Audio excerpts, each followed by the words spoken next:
This is the Bulldog, Eric Deters on Class X Radio. Good morning. How's the team this morning? Good morning. We're all pretty good. You got a little bit of... Very it's hot good. in here, isn't it? It is hot in here. Yeah. I just want the owners of the Fox 19 building to know that I have told Roger Kaufman not to pay his rent until you get some air conditioning in the studio. It's hot. It is hot. We look like we're sweating. What do you say? Jake's over there. I'm sure Jake's finding some good news clips for us. Obviously, the debate last night is the big national story, and we will cover that big national story. We'll beat it in the ground like everybody else is going to go to. The biggest local news story, according to the local stations, is Sarah Jones will be appearing in court this morning at 9 a.m. on an EPO hearing relative to her ex-husband. I'm going to tell you some inside scoop on that, and it's pretty amazing. Also, there was an event. I don't want to do it yet because he's probably still sleeping. But when Chuck gets up, I'm going to give him some Oracle status. He attended for me 2 functions in the Erica Collins matter. They had a vigil at the location where she died. And also, how funny is it, and how cool is it, that the Occupy Cincinnati crowd asked how they could help us in that case. And Chuck went to the downtown library meeting of Occupy. Bulldog Nation and Occupy teaming up on it. You know what they say? Politics makes strange bedfellows. You never know. And I know this from being in politics. I have beaten the hell out of somebody in a campaign, but then the next campaign, you're on the same side beating the hell out of somebody else. Well, it's the way it is, you know? Team up Don't for you the next agree? one. Yeah. Don't you agree? Team up, yeah. It's just the way it is. Now, we also have big news, and, you know, I probably could announce who it is, but I decided I wouldn't. Ladies and gentlemen, the American jury, get this. Yesterday at 1:30, I have a very long conversation on the radio with some really big wigs in television. And when the time comes, and this is announced, you're going to say, Bulldog wasn't bluffing. That's pretty big stuff.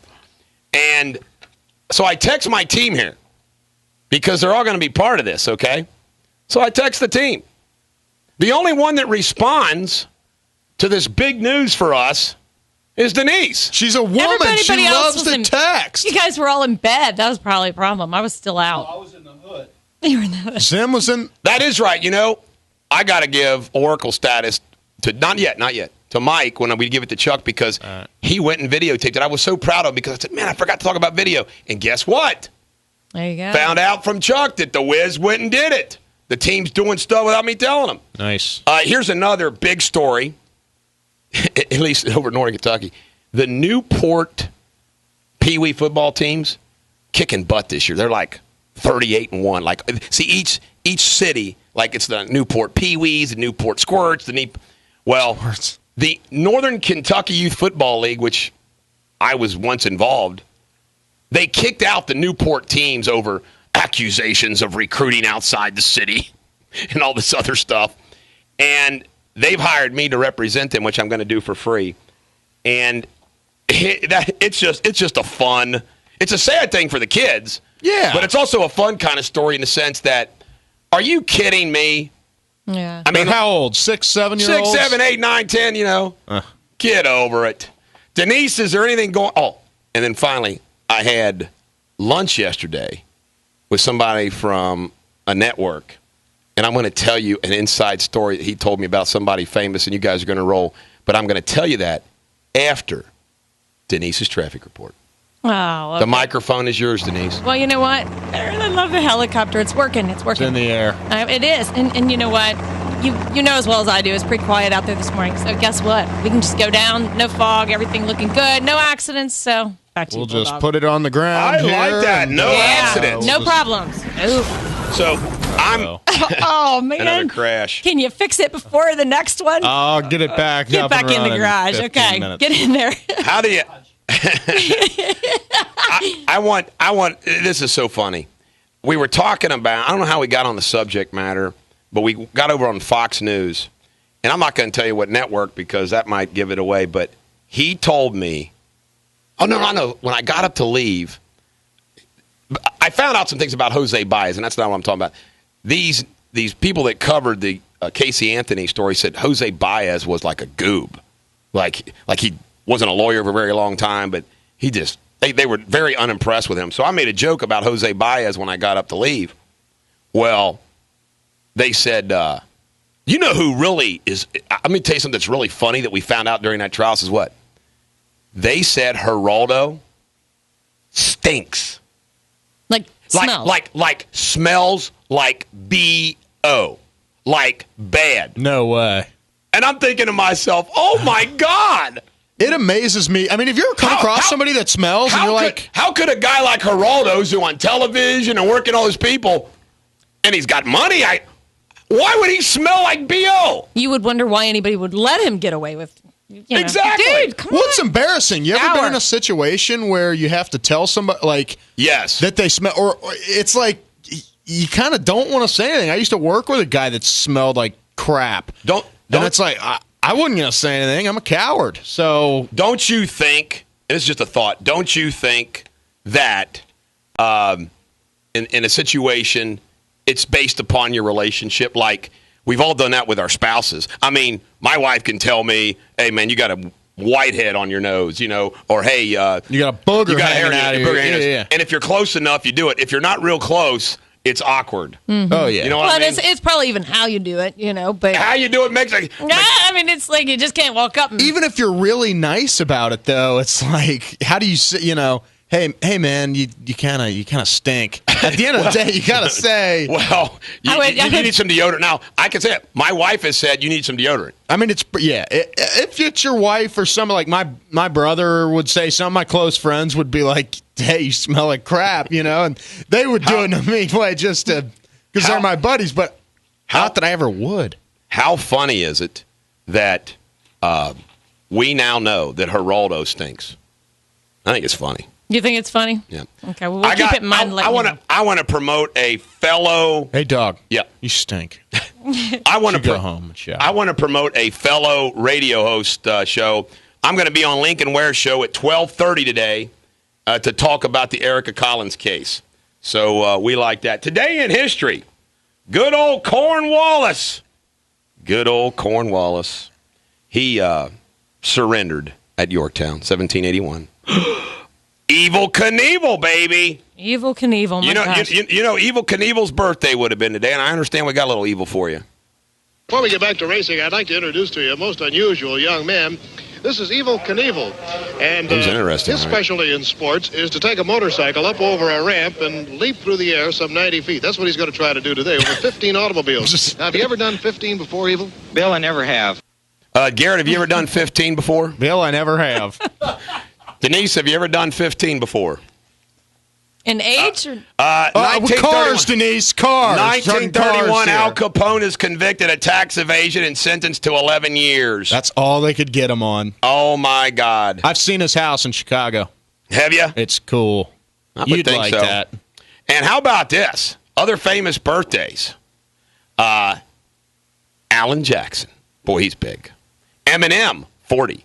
Ernie Els. Norm Macdonald. 40? 40. I like Norm Macdonald. He's funny. Montgomery Clift. Was Montgomery Clift, did we find out at some point in time he was gay? Montgomery? I don't know. Montgomery, he was an old-time actor, way before your time. Let me see. What else is worth you mentioned? 1967, the Broadway play Hair premiered. That was pretty good. Is that Hair. that long, beautiful hair? Long, beautiful hair. Yeah. We have it? 1933, Albert Einstein arrived in the U.S. as a refugee. But when we come back, we're going to get rolling. It's going to be a great show. We're going to give you some inside scoop on the cases that are in the news, which I'm handling, which seem to be a lot lately. We're going to nail the debate. We're going to discuss the debate. And we'll have more traffic and weather and all that good stuff on Class X Radio. This is the Bulldog, Eric Deters on Class X Radio today. Partly cloudy, high 77 Thursday. Chance of showers. Friday showers. Looks like the end of the week's going to be rainy and wet. Friday? Yep. Let's play golf. Well, that's what happens. I got a little bit of interesting history for you. Which president had two siblings serve a jail sentence? Not one, two. Truman. Gosh, I don't know. Bulldog, we're not very proud of this, okay? Clinton? Clinton. No way. My half-brother Roger served time selling drugs. I don't think he did it, but, I told him, I said, depends on what the definition of drugs is. Jury convicted him. And my sister, Diane Dwyer Welch, bank robbery. What? She needed money. Jeez. Are you serious? Isn't that fun? It's got to be bubble, baby. Yep, that's true. That is crazy. This is funny. U.S. Secretary of Defense Robert McNamara, Mr. Vietnam, Kennedy, all that. His middle name was Strange. That's strange. That's... On September 11th, 2002, the first anniversary of the 9/11 attacks, the lottery numbers in New York were 911. So what are the chances of those three numbers coming up on the anniversary of the attacks? That is incredible. 911. All in the family. George W. Bush, George H.W. Bush, Franklin Pierce. All in the same family. They got 3 relatives that have been president. And 2 of them sucked. I'm just saying. I'm just saying. All right, Gene Simmons. I understand we got a little bit about Gene Simmons on the president. Let's hear what Gene Simmons has to say for the country is so divided. But in terms, I voted for President Obama last time, but I have to say I'm very disappointed in his job. He's been a piss poor president as far as I'm concerned. And a piss poor president. Oh, good job, we Gene. agree with you, Mr. Simmons. Although I hate Kiss. I know you hate love Kiss? them. I think they're one of the worst bands ever. Well, they didn't have very good melody and harmony. They had great costumes, though. Great costumes. Great costumes and the makeup. Come on. That's what it was about, wasn't it? All right, are you ready for who's going to perform the halftime show Drum at the roll, Super Bowl? Beyonce. Sorry, I can't help you there. I'm sorry, man. Beyonce? Beyonce and Jay-Z, man. Boo. This doesn't seem like enough energy. Well, you know what? We got a halftime to go up. Have you planned the music to your I funeral? think Big Bird should be there. Have you planned the music to your funerals yet? Let's do it. 3 songs apiece. Let's do 3 songs apiece. Dog, you go first so I can think for a second. I have to. The recessional at the end of my funeral, George Harrison, What Is Life, baby? Yeah, I always close with George Harrison, What Is Life? Maybe The Dance by Garth Brooks. My Way by Mr. Frank Sinatra. Yep. Hell's Bells. Frank Sinatra, My Way, Time to Say Goodbye, and Wind Beneath My Wings were the top 3 songs played at funerals. Denise, you got a song you want us to play? Because we'll plan your funeral for you if you need it. Well, yeah. Well, can I make a list before? You'd think I'd know. I've had like a funeral a year for the last 5 years, 6 years. I've told Chuck and my wife, I said, I need George Harrison, What Is Life? I don't care if it's in a cathedral, church, whatever. George Harrison, What Is Life's the last song. I could go with some religious song. Amazing Grace, How Great Thou Art. I would have to do Amazing Grace, the bagpipes. Yeah. It's a classic. They would probably play that for you anyway. Soul to Squeeze and Don't Forget Me by the Red Hot Chili Peppers. Other Soul to 2. Squeeze? Oh, classic song. And it's over for Barack Obama because he received the endorsement of Honey Boo Boo. Oh, Jimmy my Kimmel the other gosh. day. Of course he did. Apparently, the reason Kimmel talked her into it because Romney went public and said he prefers Snooki to Boo Boo. And it was a sad day in the Palin household last night. Bristol Palin was voted off Dancing with the Stars. Oh, God, Bristol. By the way, you know what? Go for it.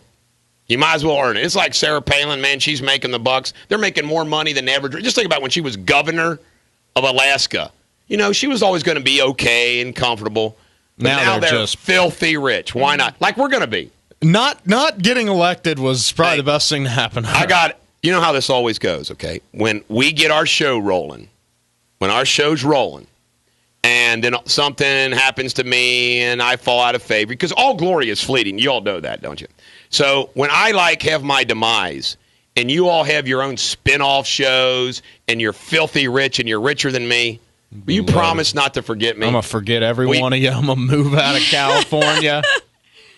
I won't talk to any of you.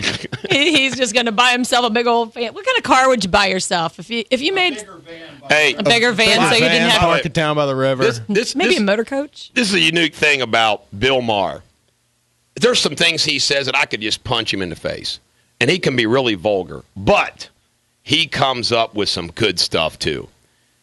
Fox News show, Fox and Friends, new rule. You can't call your show Fox and Friends if you don't have any friends. New rule, you can't call your show Fox and Friends if you don't have any friends. I should have let you say that. Jake had the clip. We didn't trust It's him. not on here. Oh, because you know what? He Jake, just put it in there. Good job, Jake. Jake didn't hit. It's the last in my list here. That's all right. Bubba the Love Sponge claims Hulk Hogan may have played a role in releasing his explicit tape. Ha! Who's Bubba the Love Sponge? Some radio talk shows down in Florida. He's probably right. You know what? It is Hogan true. needs something to get back in the news. If you look at Paris Hilton, Kim Kardashian, all of them, sex tapes help your career. You going to go do one just to help your career, Garrett? If I could find somebody to do one with. Absolutely, I'd make a tape. Make sure she signs a release, huh? Let's get the traffic. traffic. I'd send that thing to all the news organizations in no time. I did say she. It is she, They'd right? send it back. And Good. He's not listening to me. Traffic, please. You know what? There's an accident westbound 275 just west of Hamilton. And actually, I was kind of just looking at the cameras to see what's going on out there. Considering it's 6:30, I'll wait and let's see what's down on the traffic if I'm looking down from the helicopter. And traffic is starting to already pick up, really, from on 71, 75. Did you run into any problems when you came in that way this morning? It was clear go all the way. Yep. Well, the one accident right now. In the Ford F-150, I didn't have to cut anybody off, run red lights, or anything else. I was wondering, we probably should warn. I wonder if we should put like some kind of a siren on the top of your car, just a red light to I'd like to have a warn siren. people that you're coming down the I'd side. That'd be good. This is kind of a scary story. Deer Park schools are on alert. 2 elementary school girls were followed and chased by a man described as a white, overweight male. Well, at least he was overweight and couldn't catch him. The incident happened at the Blue Ash Road north of Kugler Mill Road as they walked towards Amity Elementary. They better not mess with the park. Willie will go over and kick their butt. Yeah. The U.S. Supreme Court denied a request by Republicans to overturn a ruling that allowed early voting the weekend before the November 6th election in Ohio. A member of the Greater Cincinnati Northern Kentucky International Airport has verified they are in talks with JetBlue. JetBlue's a discount airlines, right? Yes. Yep. Do they make helicopters? No. Wiz says no. Wiz, you know what? This is cool.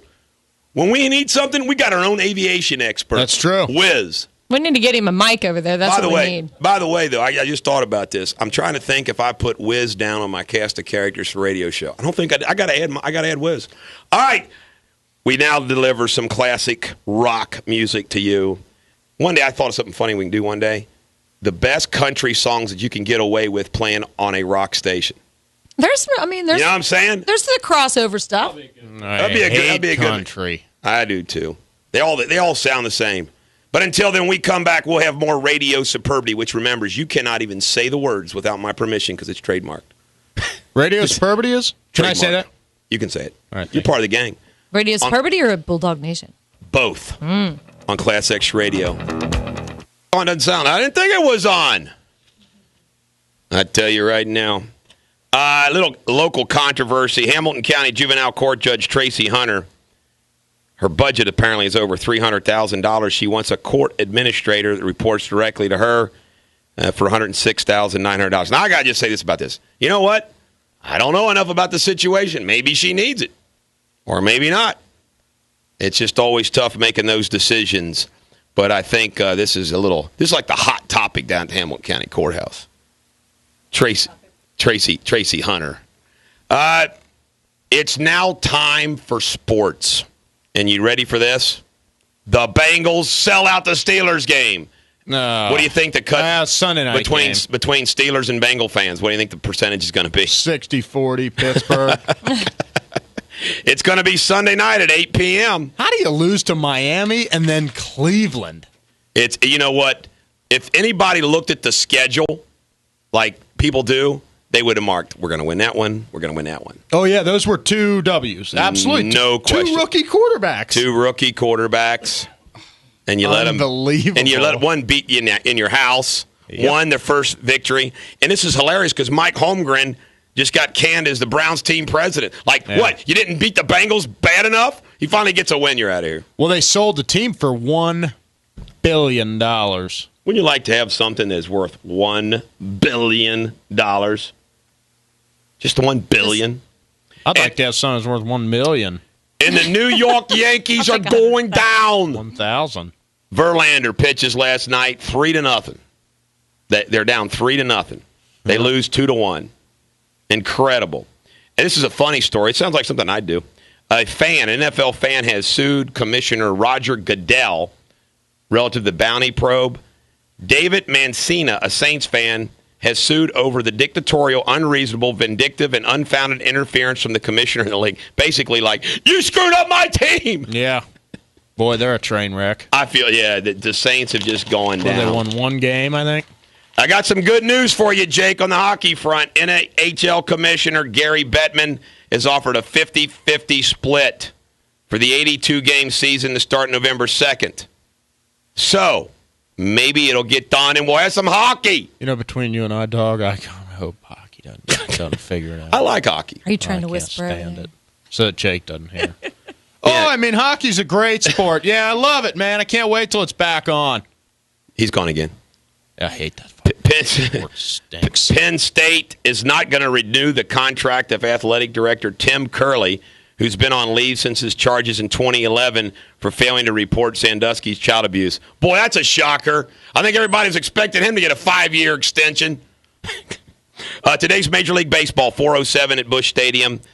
That's Busch with a C. San Francisco Giants at the Cardinals, 8:07 at the Park there. Yankees play the Tigers, and I think it's probably going to be over. What do you think, Denise? You think the series is over? I wasn't following it. All right, fair enough. By the way, we're going to be talking about the debate later on, Denise. What did you think of the debate? I wasn't following it either.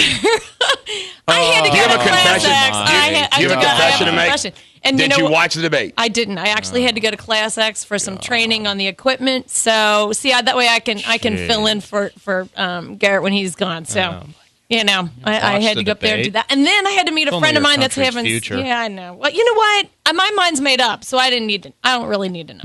All right. You know what? My mind's made up, too. But he didn't talk about Big Bird either, did he? That's true. Speaking of Big Bird, I understand that, you keep trying to make Big Bird an issue. He's just fun. How much money does Big Bird make?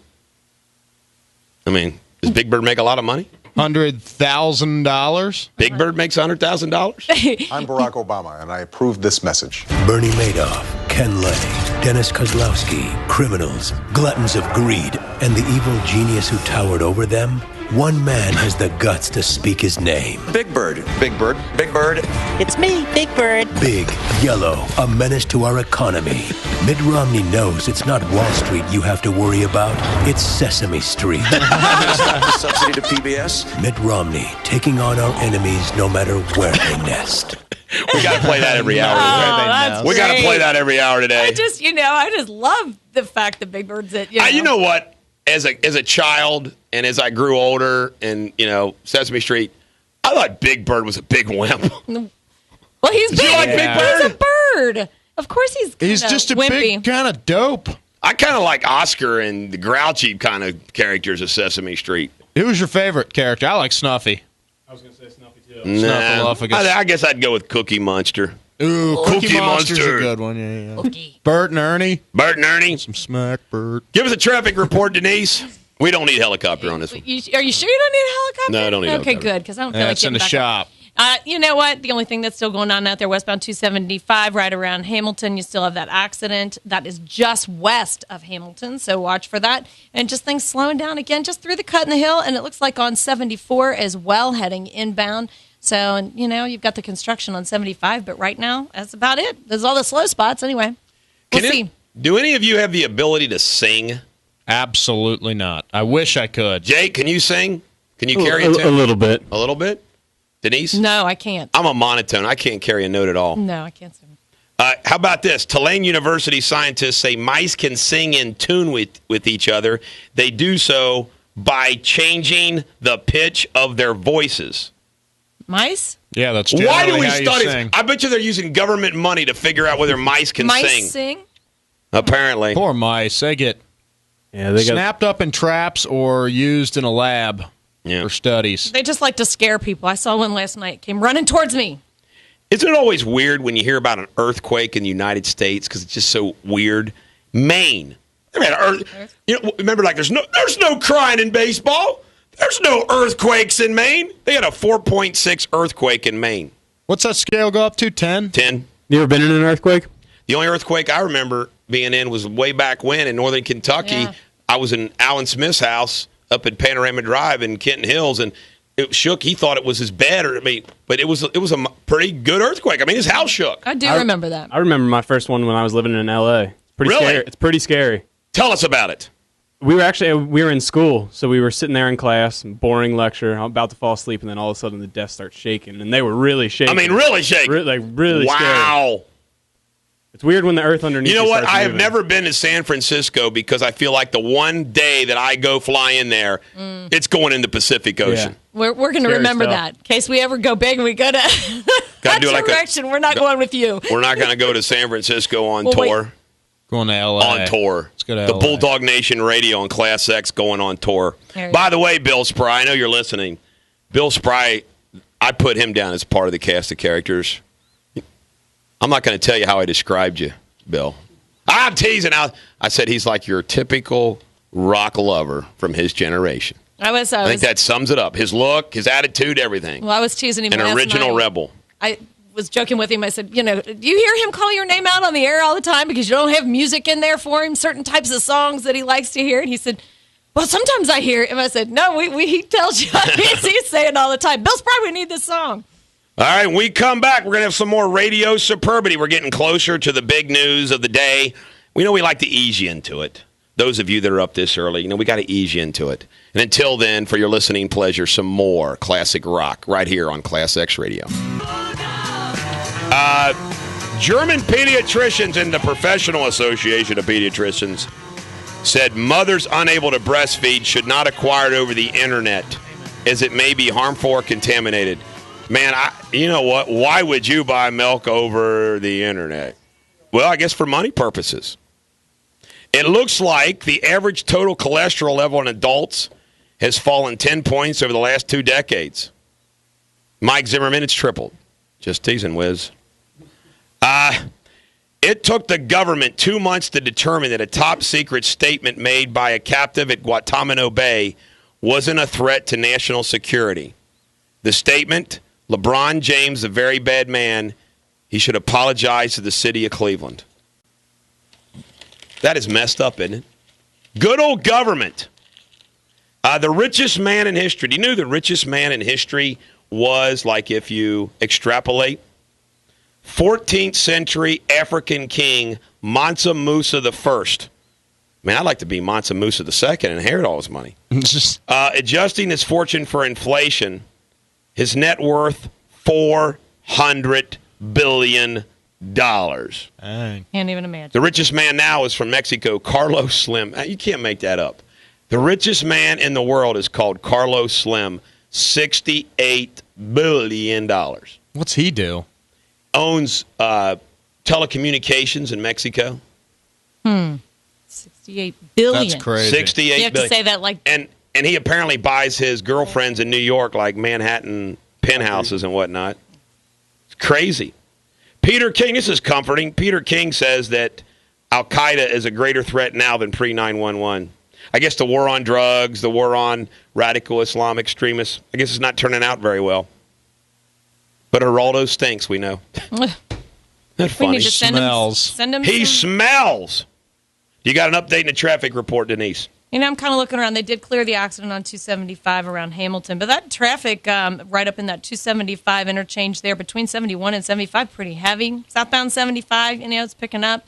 Northbound 71, 75, pretty typical. No accidents, though. Eastbound 74 is kind of, I was going to laugh and just say, sitting on my brakes, just sitting on the brakes just for you. You can say sitting on the brakes traffic, all you want. Just already seeing them slow down out there. So, anyway. Have one funny legal story to report to you. A 36-year-old Jennifer Wilcox was arrested for DUI after she lost control of her car and almost crashed into another vehicle. She had drank a half bottle of hand sanitizer and a blood alcohol level of 0.17. Man, I've put that stuff on my hands all the time. How do you drink that? Ugh.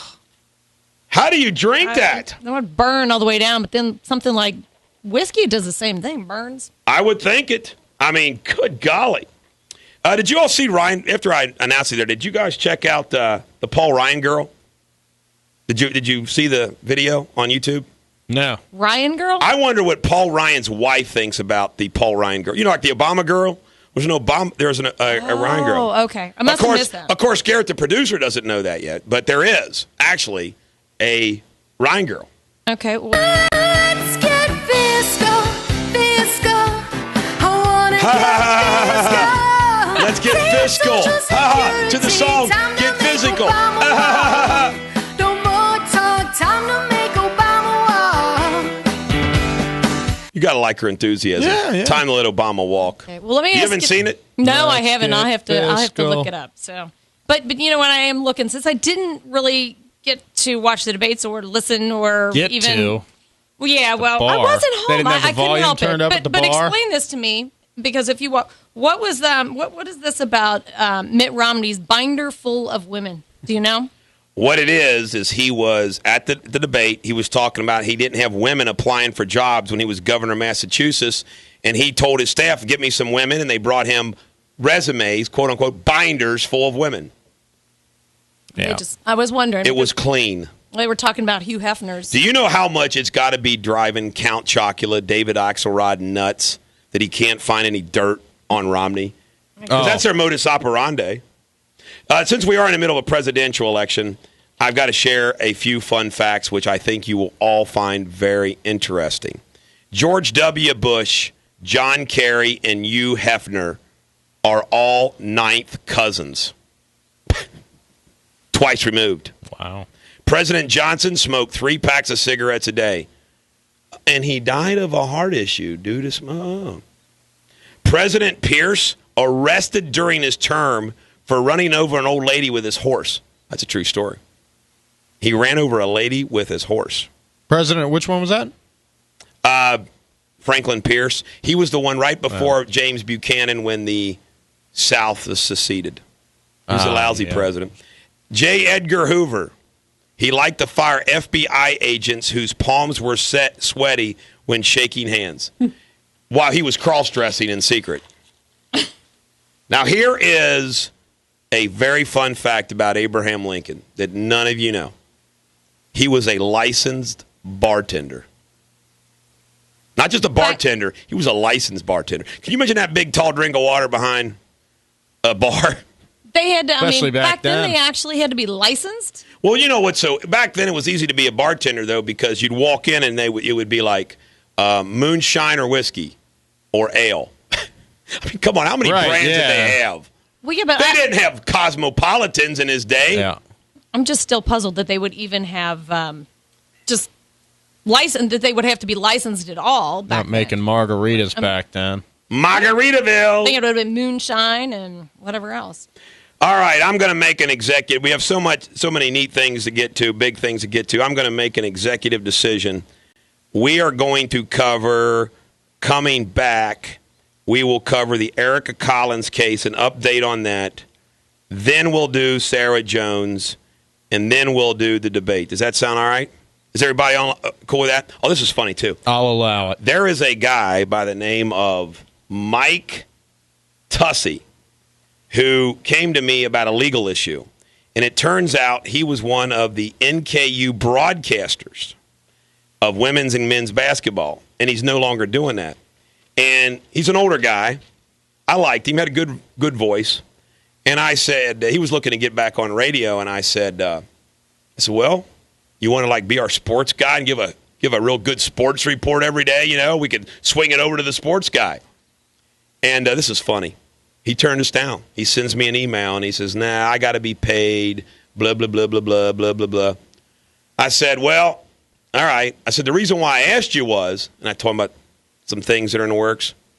He goes, well, okay, I'd be Then he's ready to go.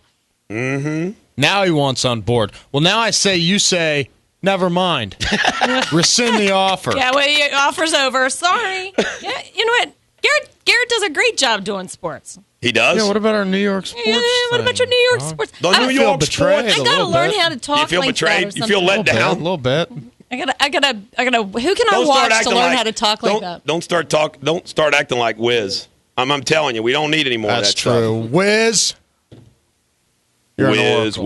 Wiz. You're an oracle in my book, Wiz. There you go. Wizinator. I need to practice so I can keep up with you guys. I got to ask you as a woman. Okay. Do you think that the government should pay for your contraceptives like Flock and Obama? And I'm going to say this because No. As far as birth control goes, She's pausing. No, I'm not. I'm just going to try to Right. explain my answer. As far as birth control, I do think that it should be an option with an insurance company. I don't think he should have to force it, but it should be an option with an insurance company. If an insurance company wants to offer it, so be it. I have big issues with when it comes to health insurance because I can't get my son's pre-existing skin condition covered. And I know under Obamacare they'll cover it. Isn't it amazing that when an issue hits you close to home, how it can change all your political views?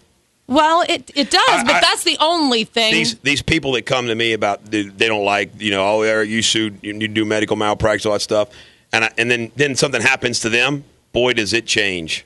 It changes. Well, yeah, I can see that. But as far as, birth control, I just think it should be an option. I don't think you should force it on anybody. I mean, it's on the Catholic churches as far as that goes. So there we go. All right, this is Mouth and McNeil for your listening pleasure on Class X Radio. It's the Bulldog. Eric Deters on Class X Radio. Looking at my calendar today, I got court at 9. I got a busy day. There's nothing like an easy day anymore. I would like to recommend a television show for everybody tonight. The Lifetime channel premieres tonight at 10 p.m. a series about women who have overcome something pretty bad in their life, and they do it with kind of a funny twist. And what it is, I think the name of this is funny. I don't know the name of the show. It was just kind of silly. I don't. But I think the name of the show is My Life is What They Did the Lifetime show about. Something like that. But it shows at 10 p.m. Nicole Howe, who I represented in that sexual harassment case, not guilty, is going to be 4 weeks, the fourth show. So 4 weeks from now, hers is going to air. And I'm in it. And that is the interview that has led to what's cooking now. See? Pretty good interview. So is this it? My Life is a Lifetime movie? There you go. Okay. My Life is a Lifetime movie. Yeah, I've heard of that.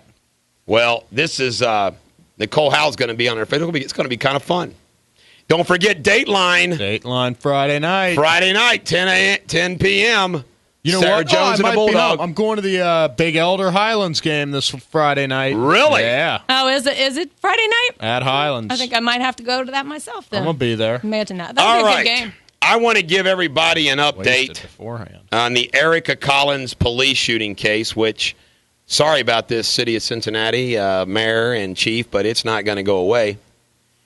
And I'd like to just say that, it is a tragedy. No one will ever tell me any different that, this did not have to end in a police shooting. And we're going to file either today or tomorrow. I think I might put it off till tomorrow. We are going to file the lawsuit. It's prepared. I'm finishing it up, making the final touches. And last night, and I want to thank, this is going to be a good time to give Chuck Holbrook Oracle status. Now? I don't know if he is, but Chuck went last night to the vigil at the location of the police shooting for me. I had like 2 hours sleep in 48 hours, and I said, Chuck, I got to take a nap. So Chuck went to that, and he went to another meeting for me.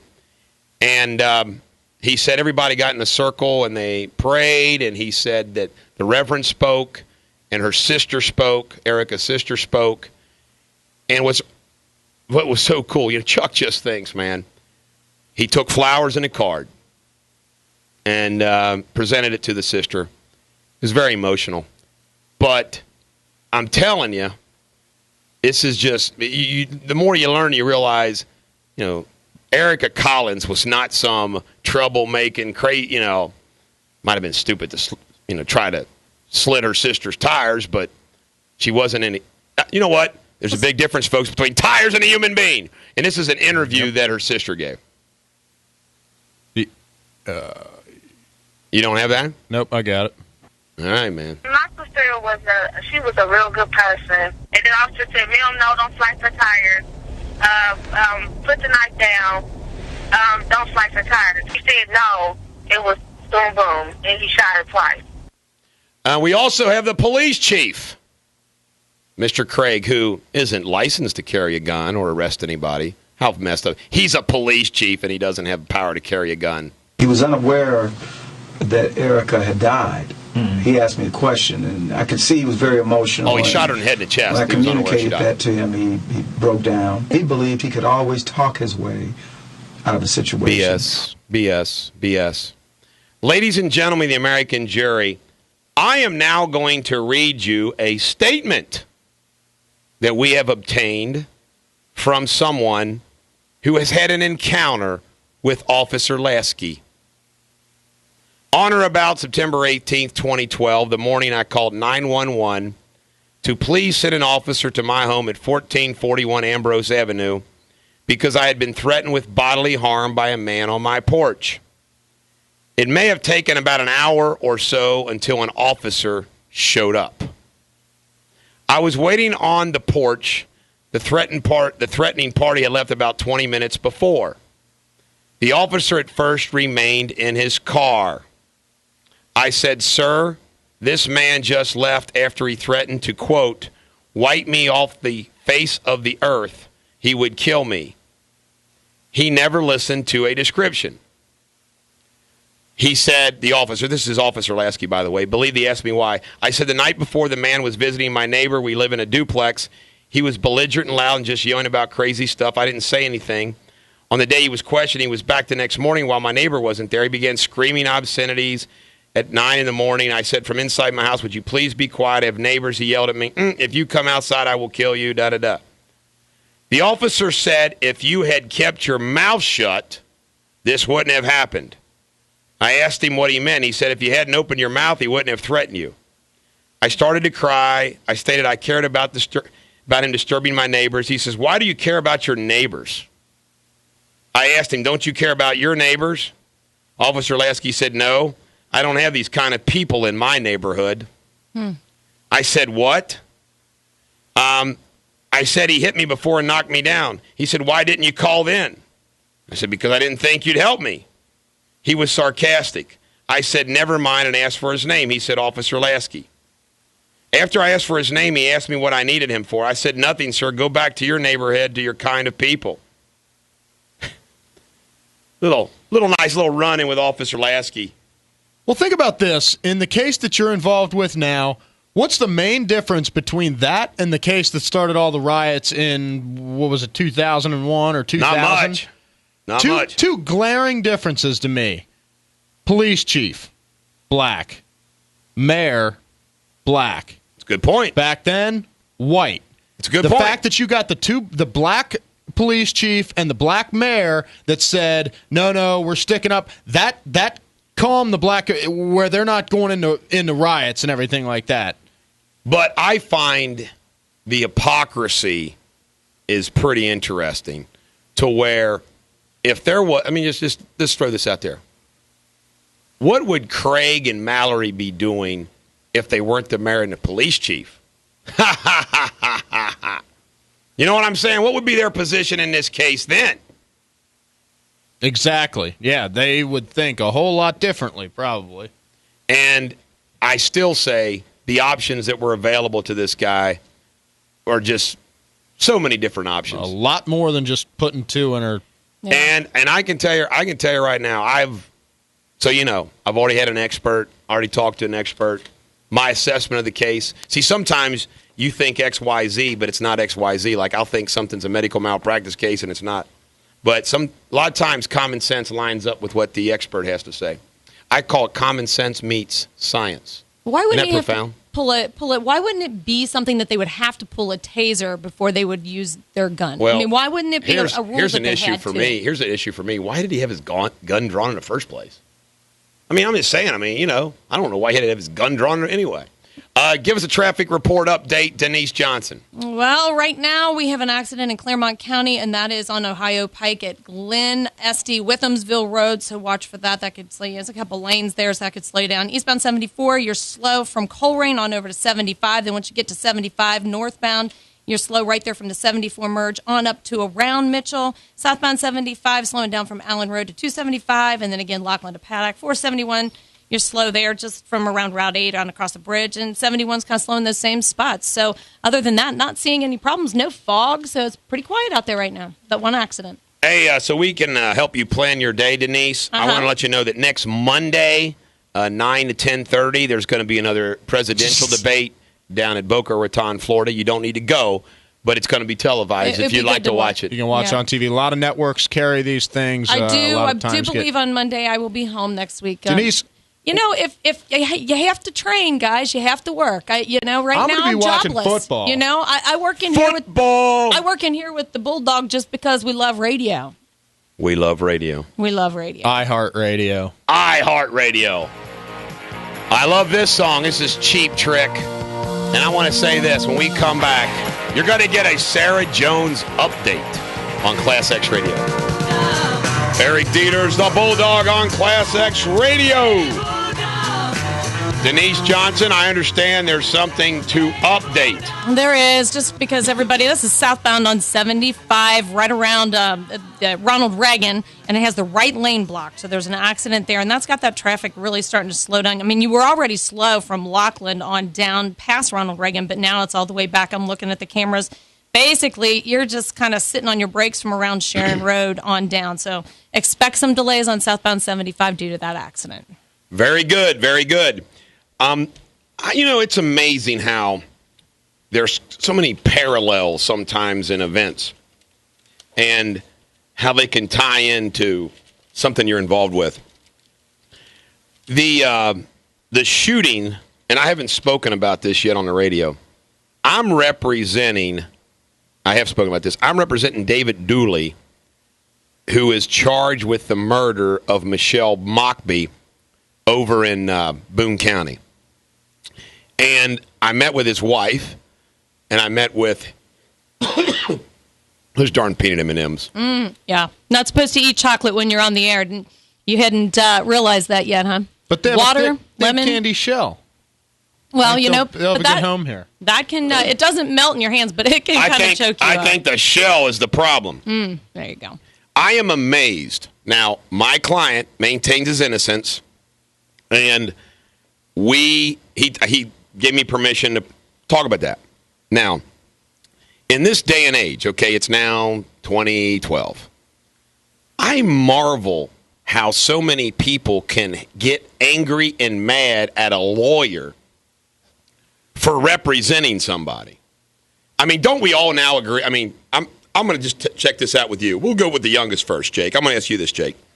If somebody goes out there, like some gangbanger shoots somebody, and they hire a lawyer or a public defender, do you understand that that's the way it's done? You get a lawyer no matter what the heck happens. Yeah.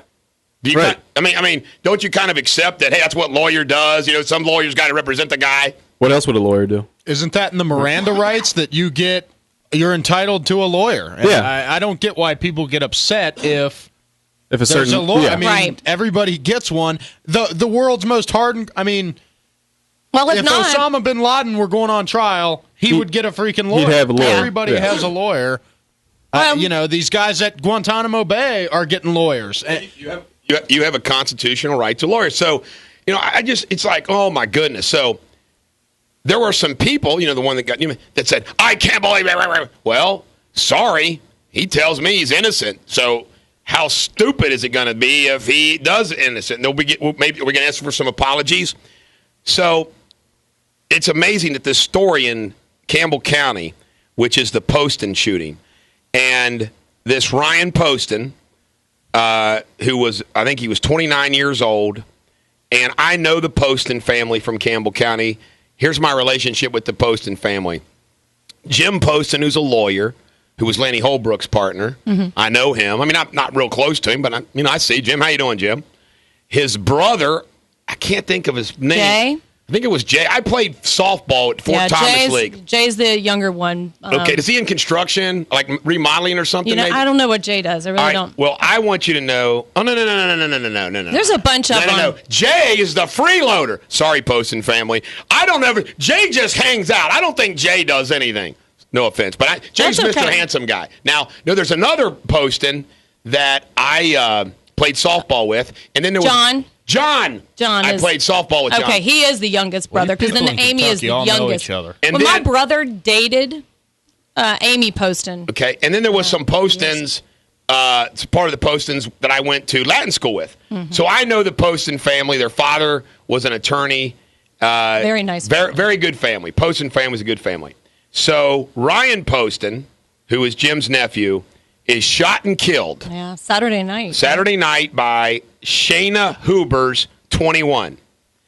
And I'm bringing this up for several reasons. First of all, I want to express my sympathy to the Poston family because it's a tragedy. Right. But somebody apparently sent you a message saying, Deters isn't going to represent her, is he? I mean, kind of like, what the heck? So in the Enquirer, there's a story about how her lawyer is saying it's self-defense, and his family's mad that he's saying that because they said Ryan's a wonderful person, and all these things. And I'm sitting there thinking to myself, man, it's a terrible tragedy. It is a tragedy. But I want you to know if God forbid, one of my children were killed, and I hope they never are, I'm not saying that I would but I'd understand the person that did it. You got to get a lawyer, especially a family full of lawyers. Well, you can't have a closure. You can't have closure until something's done. But here's the main reason why I'm bringing this up. These things happen, don't they? May not happen every day, but isn't it amazing? Like his family is saying, he was trying to break up with her. That he was trying to end this relationship. Now, I don't know. I mean, he's a handsome kid, and I'm assuming that, she's not crazy. Although maybe I shouldn't say this, but I will. She isn't very attractive. Well, can you imagine that? Look at after her being. Looking at the pictures, he's a handsome man. He looks like he could do better than her. She's not, but that's not relevant. Look at what she's gone, But not that I feel sorry for it anyway. But here is the point. Those of you out there, when people say, hey, they threaten me, they threaten to kill me, these things, you got to take that stuff serious. If you wonder why schools have zero tolerance for somebody that makes up a hit list or says, I'm going to get a gun, or I'm going to kill somebody, or a husband says, threatens to kill, and they go get an EPO or domestic, because it happens. Now, I'm going to court at 9 a.m. this morning on a hearing on an emergency protective order for Sarah Jones. It's a fact. Nate Wilburn, her ex-husband, he's a piece of work. Do you know he threatened to kill her if he found out it was true about this relationship? Now, this is even after they're divorced and everything else. I mean, there's a lot of issues here. Right. A lot of emotional abuse that she endured. I'm going to talk about it more when we come back from this break. But my point is that she was threatened to be killed. She has told me, how sad is this? She's gone through all that she's gone through, and she tells me, I know I'm going to die by being murdered by Nate. She is convinced Nate will murder her. And when she comes in the office, not only do we lock the doors, but we let her have access. I've showed her where the access to a gun, because I said, you got to stay alive. Call 911, stay alive. Here's how you handle this gun. And then I had to tell her this. I said, here's the sad thing. If you get an EPO, they can ignore the EPO. Mm-hmm. It's like, you got to survive the first attack. Now, the good thing, the reason why you went to EPO is if they violate it in any way, shape, or form, criminal contempt, they go off to jail, and they can be held by that judge, for the contempt. It's just a quick way to get them in jail. No trial, none of that. But I want to tell you something. And you hope that most people back down when they get the EPO. They say they're really not crazy. But I'm sitting here and reading this story about Ubers and posting, and I'm thinking, wow. One of these people, obviously it's somebody's fault. One of the families are telling the truth, one's not. Because I know the Poston family, I'll side with them for now. But anyway, the point is that when Sarah Jones announces she's afraid he's going to kill her and he has threatened her, she's got audio proof, it's real. In other words, you got to take it serious. Yeah. Real serious. There's two sides to every story, and you don't know what the aggression is. No. Sometimes there's only one side. Well, I don't mean that. I mean, I'm just saying as far as... All right, we got to go with this rock song. We come back. I'm going to tell you some more about Sarah Jones. This is the Bulldog on Class X Radio. I'm going to give everybody a little bit of background. Sarah Jones met Nate Wilburn in high school, and they were high school sweethearts, dated while she went through NKU, got an English degree, started their teaching career, and they were married. From the time they dated through the time that they were divorced, Sarah says that she caught him cheating on her over 50 times. And she heartbroken every time, but she couldn't help it because she loved him. And, of course, after you get away with it about 25 times, he realizes that, I'm sure. So during that entire time, she never cheated on him once. The only guy she had sexual relations with.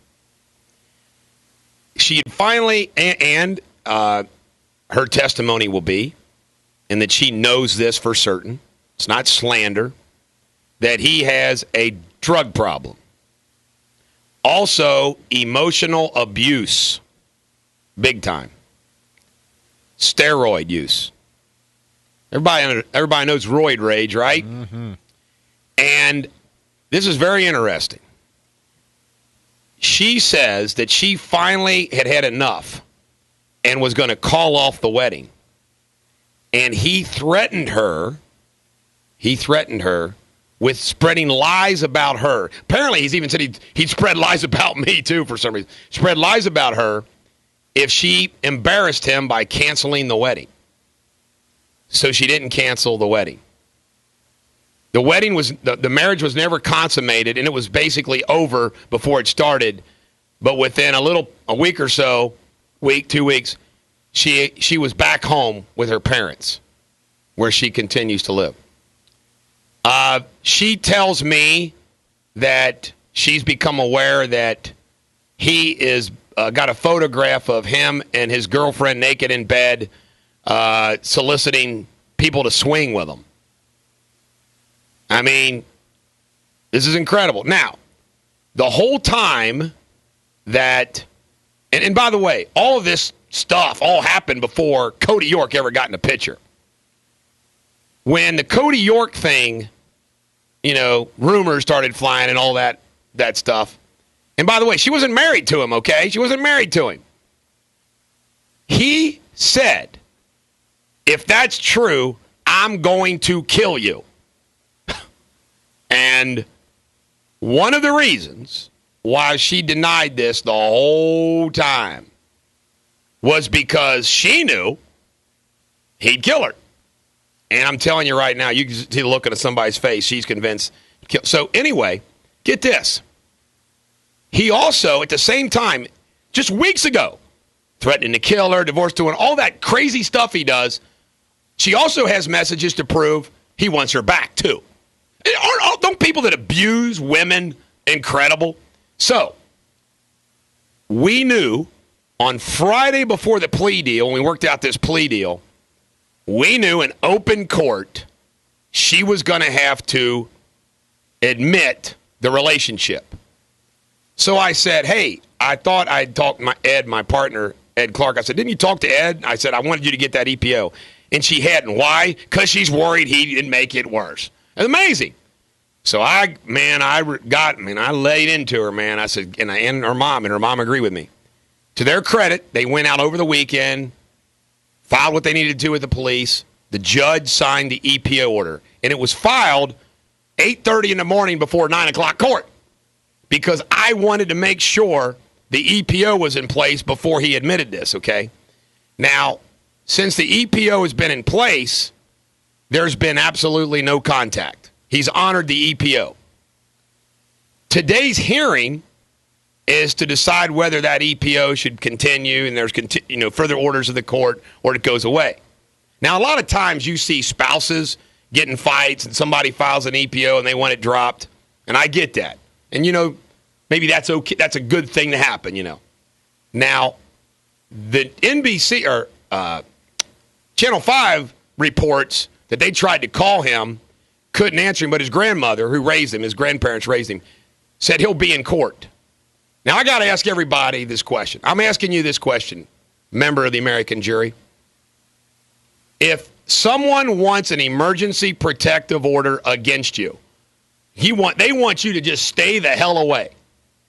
And you're not married to them anymore. You don't have kids. You have zero reason to be around them. Now, I don't know if he's going to show up or not. But why would you contest it? It's almost like an affirmation. It's almost kind of like, I don't want this wife because I do want to kill her and I want to be able to go around her and harass the hell out of her.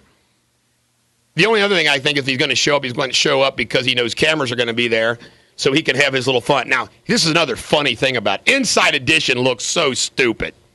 Inside Edition aired this week or Friday, I forget when, him talking to him, oh, I think that she did this just to hurt me. Nate, she doesn't care about you, dude.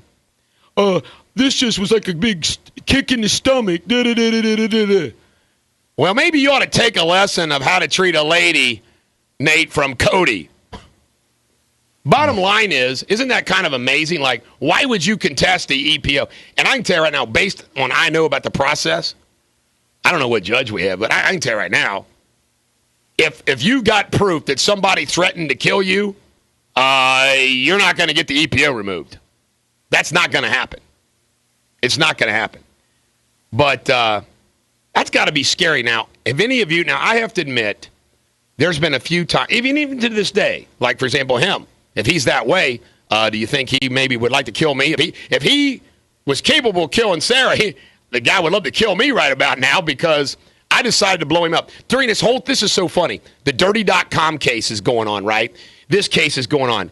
So we always treated him kind of with kid's glove. We decided, okay, we're not going to do all this stuff. We're going to just let it go for now. We don't do it. Well, now that he's done his little thing, it's like, well, now you're going to get what you. Get but now, here is some inside baseball. This is what was going to happen at the trial. And we tested this out with some women. The number one thing that women hate, cheater. They don't like cheaters. What we found out were women would be more sympathetic for Sarah of putting up with him than they would be judgmental about the relationship with Cody, because women don't like that either. So if we tried this case, Sarah was going to tell her whole life story. She was going to say all the stuff about old Nate. And we made the calculation that the men wouldn't want to convict Sarah, and the ladies would feel so sorry for her that they wouldn't want to convict her either as a result of the relationship. And what I think is if we would have tried this case, and I am not kidding you, and we're going to get to test it out, folks, because we're going to have a trial on January 22nd in the Dirty.com case. Those of you that think Sarah is this terrible person and all this stuff, and she's brought all this, let me tell you something.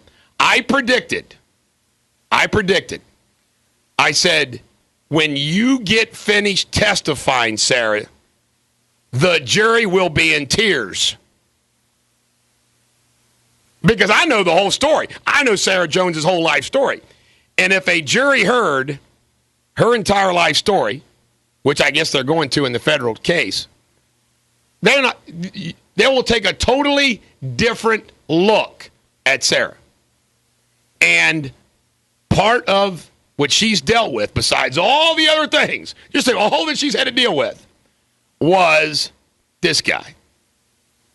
I mean, abusive, emotionally abusive.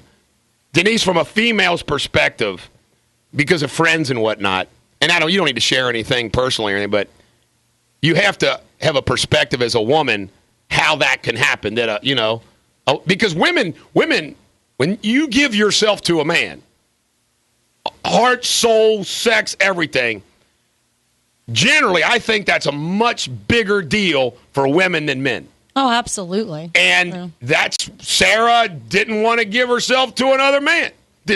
She stuck with that guy. Mm-hmm.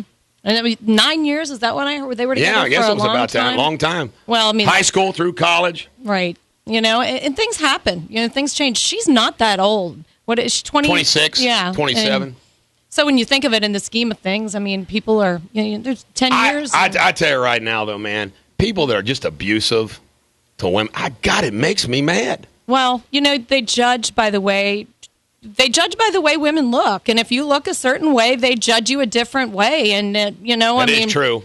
It is true that people draw conclusions. The word cheerleader, people jump to conclusions. Right. You say the word blonde, people jump to conclusions. Absolutely, and she's built well, and she's a very attractive woman. So you get judged on that. When we come back, we're going to move into the debate on Class X Radio.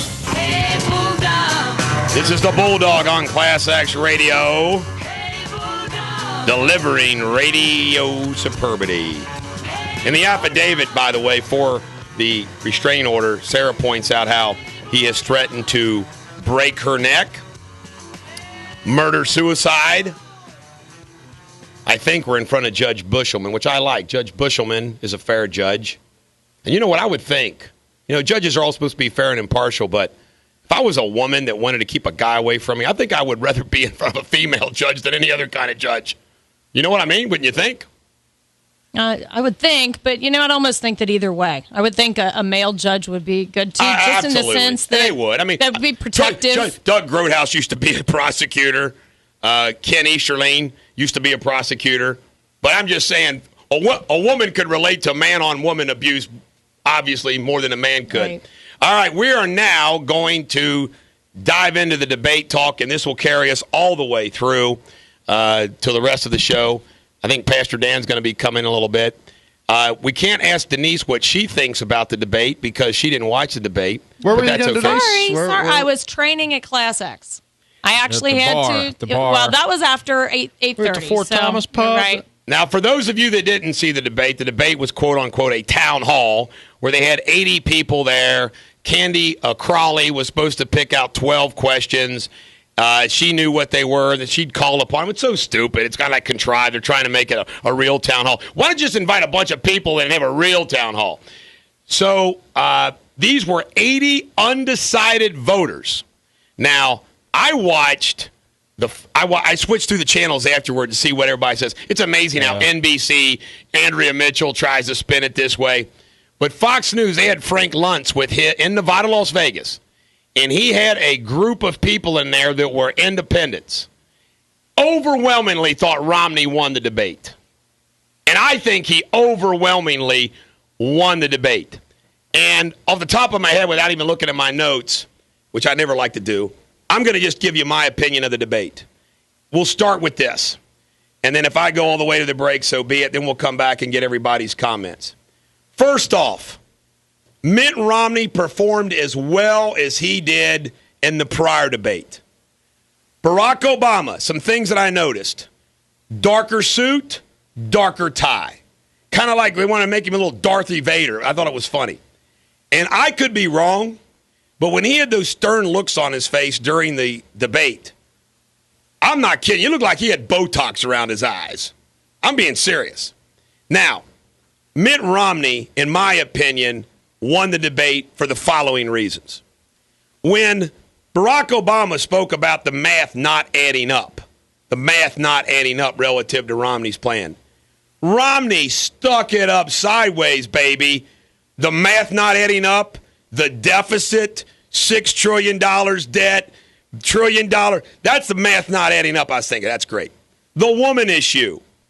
When he talked about putting women in his cabinet in Massachusetts and women need jobs and everything else, he nailed it.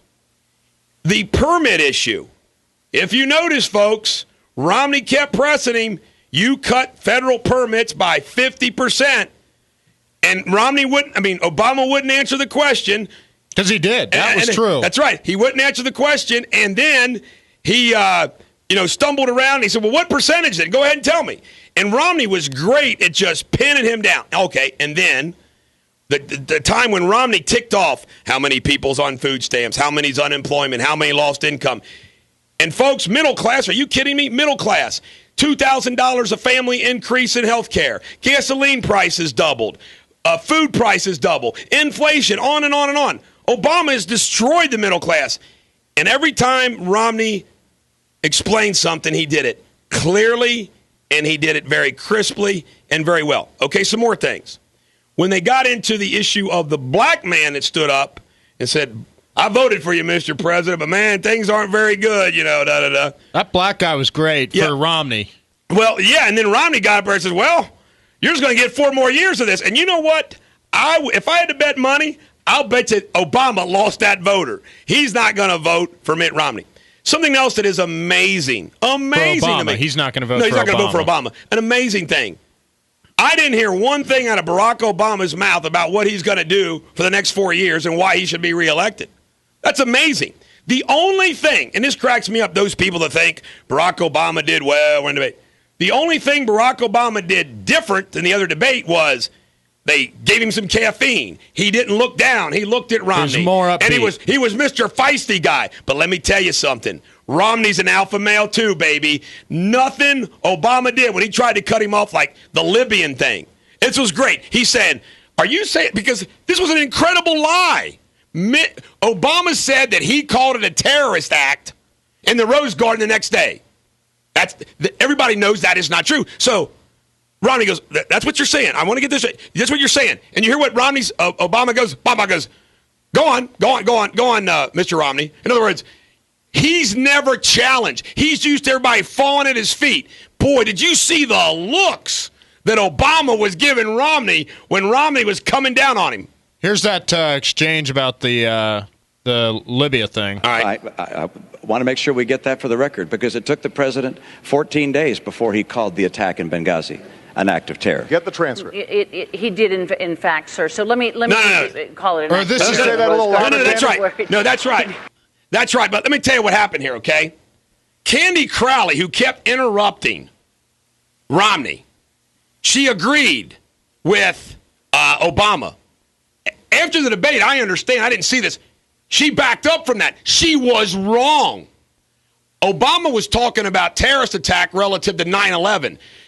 Everybody in the Obama administration for 14 days did not call it a terrorist attack, that it was a protest from a video. And Crowley says, well, she didn't. And she stumbled around and said, did take 14 days. I mean, so we have the president lying at a debate. Lying about, I mean, it's incredible. And this is the same day that Secretary Clinton said the buck stops with her. Now, Romney missed a huge point, and we're going to play some more clips when we come back after this break. We'll probably want to get a song in. Probably won't get a song in. But when we come back from this break, we're going to play some clips for you. But I just got to get this all out while I'm rolling here. It is incredible to me that Romney did not look at some point in time on that and say, but you always forget things. When I do a closing argument, an opening statement, you always forget something. But that he could have said this. He could have said, Mr. President, is it Secretary Clinton's fault or your fault about what happened over there? I mean, he now maybe he'll do that because by the way, the Monday debate, folks, is on foreign policy. Foreign policy. Barack Obama is saying he wants everybody to play by a different set of rules. No, Barack Obama wants people to play by a different set of rules. He cut a deal with the pharmaceutical companies during his last election and post-election to get Obamacare passed by keeping drug prices up, by stopping the flow of cheap generics coming into the country. Different set of rules. Waivers, different set of rules. There are thousands of waivers for companies for Obamacare. There's thousands of waivers for Dodd-Frank. This guy gives his Solyndra, different set of rules. But boy, it was incredible. Math not add up. I already covered that. How about this? He talks about sketchy deals. Or he didn't talk about sketchy deals. Solyndra? How's the math add up on that? That's amazing. Oh, the George Bush. Romney finally did it. He said he was very different than George Bush, that Obama was right when he attacked George Bush not having a balanced budget. And, I mean, Romney was great of basically saying Bush did a lot of dumb things too. And, of course, Obama didn't have an answer to that. No answer to that. Romney did a great job of saying, my party in the past has been too interested sometimes in big business. I want to focus on small business. He admitted that there needs to be regulation. Obama kept saying, same rules. Obama said he was for self-reliance. Are you kidding me? Self-reliance? That's a joke. Romney destroyed him in this debate with the statistics. I mean, he just pound on the statistics. Oh, here's another one. Romney nailed him on when the ambassador dies, we lose our men in Benghazi, when he said, there's a real problem when our president goes to Las Vegas for a fundraiser the next day, when our president goes to Colorado for fundraisers. And when Obama responded to that, he goes, I take great offense when we lost 4 of our own that somebody in my administration would politicize this. Oh, my God. You know what Romney should have snapped from his chair? This is what Bulldog would have done. I would have snapped from my chair. No, what was disgusting is how you handled it and went to Vegas. Now, he had already said that, but he should have reinforced that big time. Oh, and how about this? He goes, I greet those coffins. He writes form letters. He sends form letters to the dead people, families. So I just think Romney crushed it. Thank you for letting me get all my points out about the debate. And I think that Obama came off mad, and it was almost like he was having to, I got to show that I'm a big guy, I'm tough. So when we come back, we'll get Garrett's comments, and we're going to play some more clips for you. I had to get all that out. This is the Bulldog on Class X Radio. Eric Deters, the Bulldog on Class X Radio. Garrett, what did you think? What did you think about the big debate? I thought Romney won. I the whole time I'm sitting there thinking, close. I didn't either. And then I go and watch the freaking liberal news media right after the debate, and they're all saying, "Well, this stopped the bleeding for Obama. This was great for Obama." I couldn't believe it. I mean, it wasn't as obvious and clear cut as the first one. I mean, Romney just the only thing that last night that was different is he did not sit there like, duh. Let's play some stuff of this. Let's get the transcript. Did we do that one? That little clip? I can. Just start playing clips, and we'll go through them. Just play some of these clips. Yep. Those people that may have missed the debate. Secretary Clinton has done an extraordinary job, but she works for me. I'm the president. Yes, and I'm always responsible. No, okay, thank you. And that's why nobody's more interested in finding out exactly what happened. We've not done anything to capture those people. Nothing. The day after the attack, Governor, I stood in the Rose Garden. Listen. And I told the American people in the world that we were going to find out exactly what happened, that this was an act of terror. He did not say that. I also said he lied to the American people who committed this crime. Lied. And then a few days later, I was there greeting the caskets. Oh, he played the casket coming into card. Andrews Air Force Base. Oh, that pisses me off. And grieving with the families. And the suggestion grieving with the family. That anybody with his in form my letters. Whether Secretary of State. Oh, look at I'm gonna be mad. Our UN ambassador. Right. This is anybody on my team. This is when he should have would spoke play up. Politics or mislead when we've lost 4 of our own, Governor. 4 of our own. That's not what we do. The military's like 80-20 against Obama. That's not what I do as president. That's not what I do as commander. Enough of that. I can't take it anymore, Gary. What else do we have? A little clip. For those people like Denise who didn't watch this. Get the transcript thing where Nah, we don't get the transcript. How about energy, Libya? Yeah, we got some contraceptives. How about the Libya? Or energy, yeah, we got energy here. Look, there's no question but that the people recognize that we have not produced more oil and gas on federal lands and in federal waters. And coal production is not up. Coal jobs are not up. I was just at a coal facility where some 1,200 people lost their jobs. Here's what I don't understand. The right course for America is to have a true all-of-the-above policy. You I don't said think you were going to really bankrupt the coal industry, and you have. That you're a person who's going to be pushing for oil and gas and coal. You'll get your chance in a moment. I'm still speaking. Well, the answer is I don't believe people think that's the case because that wasn't a question. Okay. That was a statement. I don't think people believe that. I will fight for oil, coal, and natural gas. And the proof of whether a strategy is working or not is what the price is that you're paying at the pump. Yep. If you're paying less than you paid a year or two ago, well, then the strategy is working. But you're paying more. When the president took office, the price of gasoline here in Nassau County was about $1.86 a gallon. Now it's $4 a gallon. Price of electricity is up. If the president's energy policies are working, you're going to see the cost of energy come down. I will fight to create more energy in this country to get America energy secure. And part of that is bringing in a pipeline of oil from Canada, taking advantage of the oil and coal we have here, drilling offshore in Alaska, drilling offshore in Virginia where the people want it. Those things will get us the energy we need. Mr. President, could you address, because we did finally get to gas prices now he gets here. it. That's enough of those clips. I'm going to share something else, too, about the debate last night. It was clear to me that Candy Crowley, she's thinking, man, how am I going to defend myself, my liberal colleagues, if I don't try to help old Barack Obama out here a little bit? But it didn't matter. Back in the day, have you ever heard the phrase, a champion? See, the Knights, they were a champion for a lady. If you want to go far in any industry or a big company, you have to have a champion. And here's something I know you can relate with, Garrett. If you work at Clear Channel, you're not going to go anywhere or stay on the air or do anything else unless there's somebody in management that loves you and is your quote-unquote champion. Am I not right? Oh, absolutely.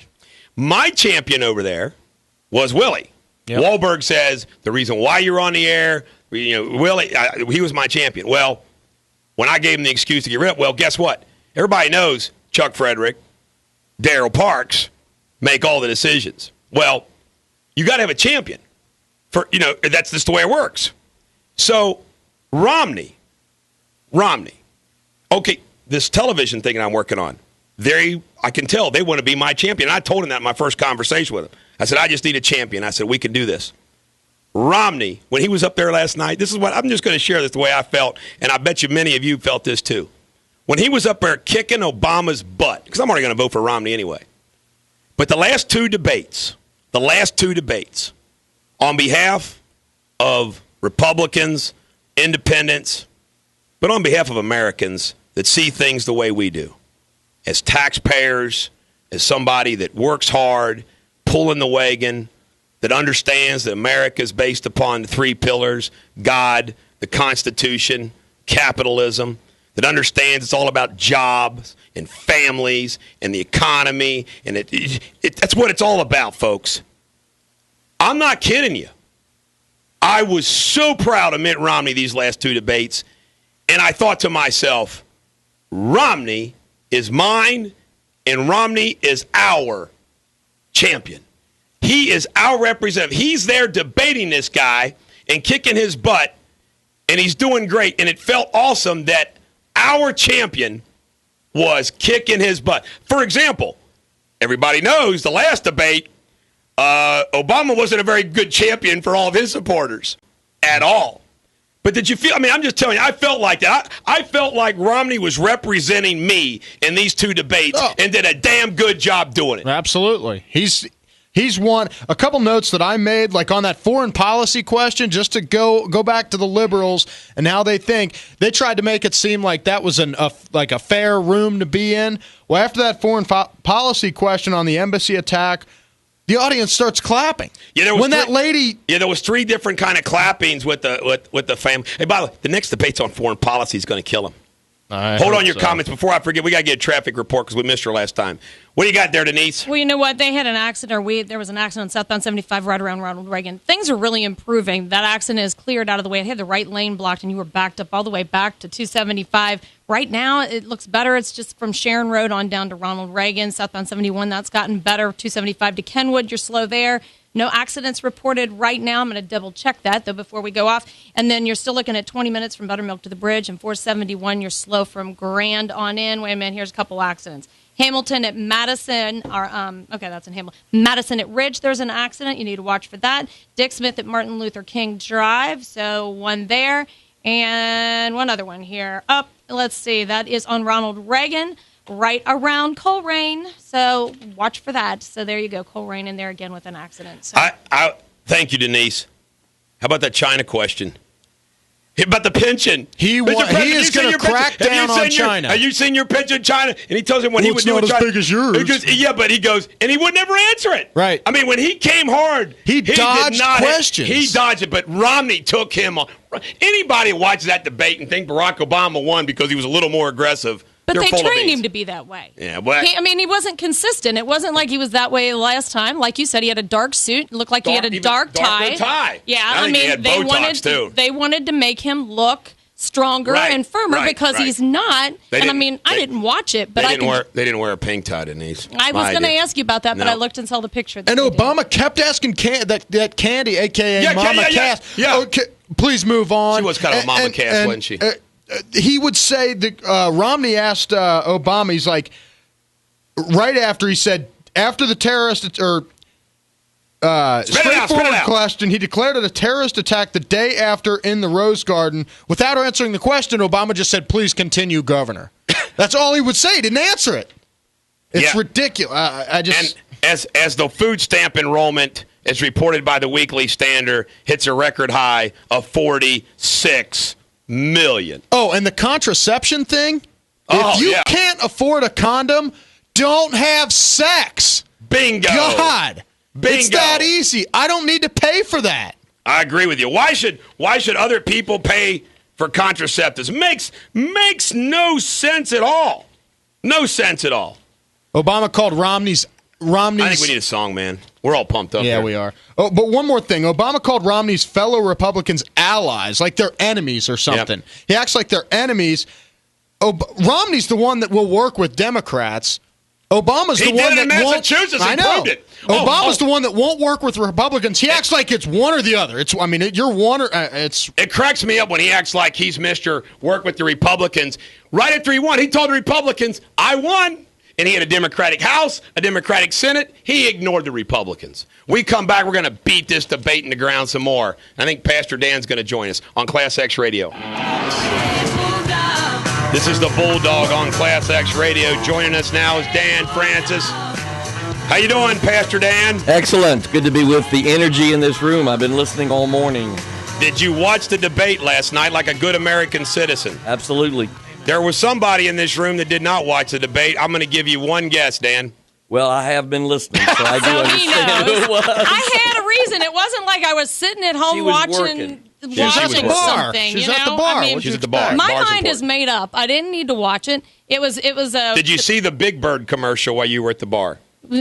While I was at the bar. We went to have dinner and a drink Okay. before friend surgery. It wasn't like I was just hanging out in the bar. No, I love the stuff with Big Bird. Did you go to the Fort Thomas pub? No, I didn't go to the Fort Thomas pub. I don't even know. It was somewhere up off 747. If you haven't heard this, folks, Barack Obama's campaign is in a free fall. Romney's taking the lead in all the polls. He's getting his butt kicked in the debate.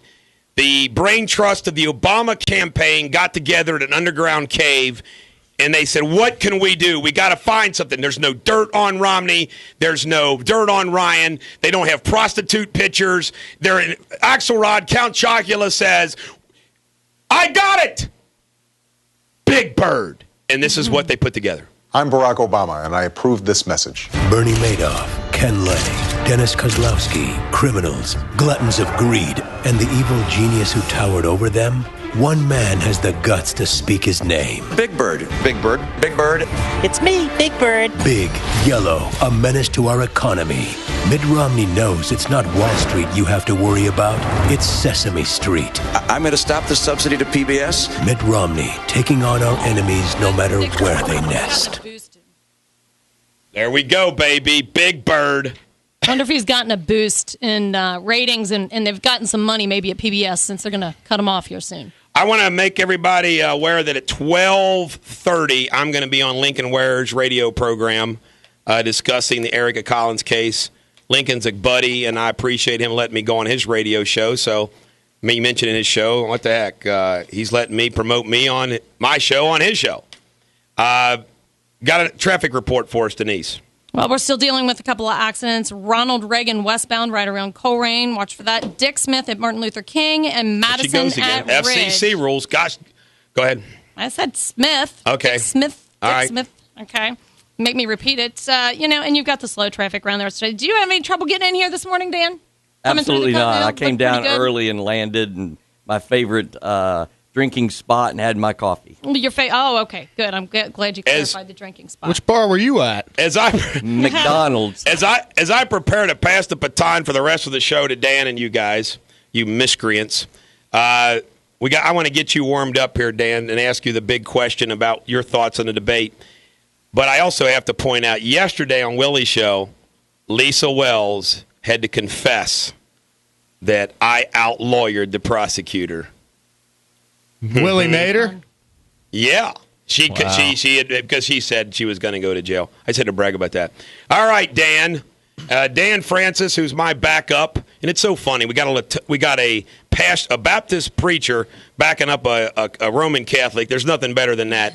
He says he's going to put kneelers in the back pew for us, so my wife and I get our butts back in there. And I got to ask, and he's also stayintheroom.com. Check out his website, stayintheroom.com. But Dan Francis, I'm sure you've got a perspective on the debate.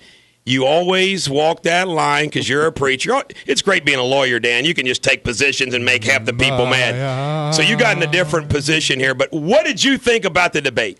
Well, I think everybody who came with an agenda, who came with a filter through which they would listen, came away with something that they believed in. I definitely think Obama came with a lot more energy this time. And I think game on. The only point I would make in terms of clarification is the whole act of terror. We're making a lot about the word terror or terrorism. They replayed what he said in the Rose Garden last night several times. He said an act of terror. And I think everybody else took that as an act of terrorism, which was not said for another 14 days. Yeah, and the context, though, that he was talking about was 9/11 generally. Mm-hmm. And that's then, true. and here, if I was cross-examining the president, here's my next question. Mr. President, if you were attributing your comment, act of terror, to what happened to the ambassador, why, from every day afterwards, your UN ambassador was going on national television on Sunday, calling it as a response to a video? You went to the UN and said, video, all these people. And now we have found out that they watched it live on a live feed of what was going on. So the president is just caught in a lie. And, of course, yesterday they had Hillary Clinton try to take responsibility, which was all perceived. John Sununu said this, which I think, he used to be chief of staff of George H.W. Bush. He said that for a UN ambassador to go on every Sunday talk show, they would never do that with the full encouragement and suggestion of the White House. I mean, come on. UN ambassador doesn't go out there unless, hey, Mr. President, do you want me to go out there? So, okay, let's say this. What if he was attributing that in the Rose Garden to act of terror? Well, from the next day for 14 days, he did a 180. Yeah, and I think that was the point so of either distinction. One's bad. Yeah. Either one's bad. I think the point of distinction was that. That's why I think the president said check the transcript. And that's why Candy defended the word act of terror. Did she back up about that? Somebody said, I saw Fox News this morning, I heard, that Candy Crawley backed up from that a little bit. The CNN, at least, was playing the tape of that comment, and it was act of terror. Contextually, you're correct. Romney's reference was to an act of terrorism. If you look, yesterday the national polls were this. The Rasmussen poll had Romney up 2, and Gallup poll had him up 4. Swing states, he's within 3 in Pennsylvania. Incredible. He was down 12 a little while ago. Romney is surging. The way I look at it, according to the ABC Snap poll, I think or the CNN Snap poll after, it was one of those things where it was pretty evenly divided. In my opinion, Romney, I mean, Obama did better last night than he did the first debate. That's obvious, but Romney didn't do worse. So it's like a draw. It worked. I mean, I think Romney kicked his butt. Right. But if I just say, okay, let's consider it a draw. Well, if Romney has all the momentum and he's moving, a draw isn't going to save Barack Obama. He needs to stomp him in the ground, and that didn't happen. And in the next debate, I think Romney is just going to be Winston Churchill, Pericles, Cicero, Abraham Lincoln, and Clarence Darrow can't defend that record in a court of public opinion. And I just think that's what's playing out here. Obama can't defend that record. Your comments, Father. Well, only Pastor, that. Preacher. I watch the polls, but I also listen to a guy, Nate Silver. He's an interesting dude. He used to be in sports casting or sports predictions. And he's a big electoral college guy. And just like real estate folks say, what's the most important three things? It's location, location, location. For those pundits, the most important thing is electoral college, electoral college, electoral college. And that's going to be the difficult thing for Romney, in that if Obama carries the states that he carried by 8.5 points the first time around, he doesn't even have to win Florida and Ohio to win the Electoral College. And that, to me, is shocking. Right. But that's what he has said. Right. But, the dynamics are crazy when you get into the last month here. But here's what happens. All of us are paying attention to the election all the way through. Your average working American guy, man, he hasn't had time. Yep. He doesn't start thinking about it till it gets real close. Right. And what I think we're seeing, I hope, is that as it's getting closer and people are really paying attention, those people that aren't into politics, the economic issues are killing Barack Obama. And let me just sum it up. Okay, they keep saying middle class, middle class, middle class. I just know this for a fact. It hurts them more than me. I'm not middle class. Gas prices double. Think of all those construction guys in their trucks. Blue-collar people going to factory. Gas prices double. $2,000 a family on health care. That's about $200 a month. Fixed income, paying for their apartment, house, kids. Are you kidding me? Inflation on food prices and everything else. The middle class is being pulverized by Obama's policies. And I thought Romney explained that pretty good. What do you think, Dan? Well, I think he did. The question for me is how much of the 47% remark will hang? He's corrected that. He's responded to it. He responded to that he very did well, respond too. to it. So I'm just wondering how much that will hang. And I don't know how much. I don't know what the pollers are saying. But I just wonder about that because that's the only dark moment, I think, regarding economics for him. Garrett, you dying to say something over there? You look like you were. Nope, we got up for a break. Yeah, let's give her a song. I'll see you all tomorrow. I'm off the court on Class X Radio. Class X Radio.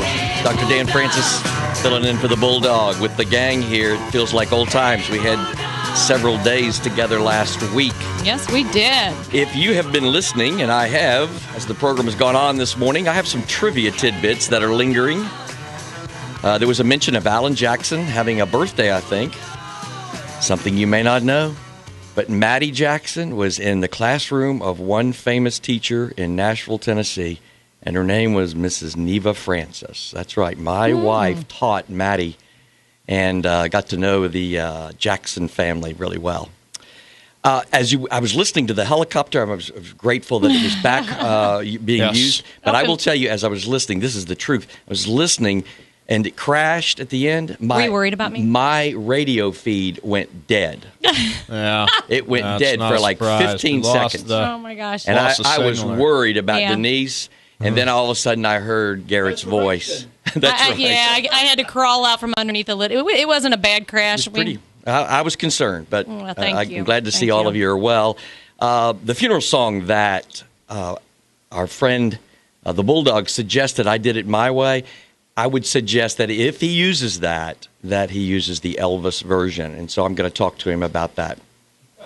One other trivia tidbit is that the sex tape revelation that you all were talking about earlier, let me just ask you a question.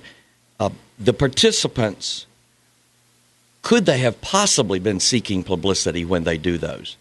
Now, I, for one, I cannot imagine that they would ever want to seek publicity. Do any of you have differing opinions about that?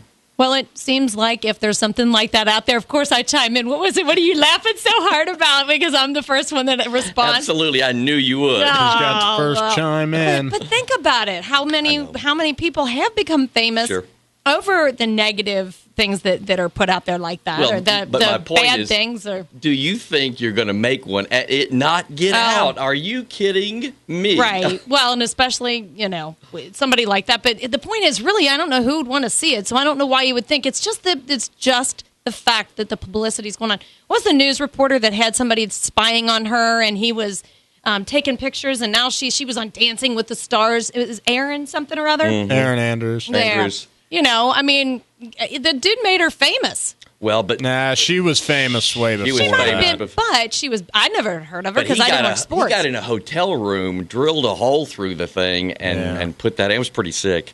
One other thing, the Bulldog talked about several of the cases that are going on.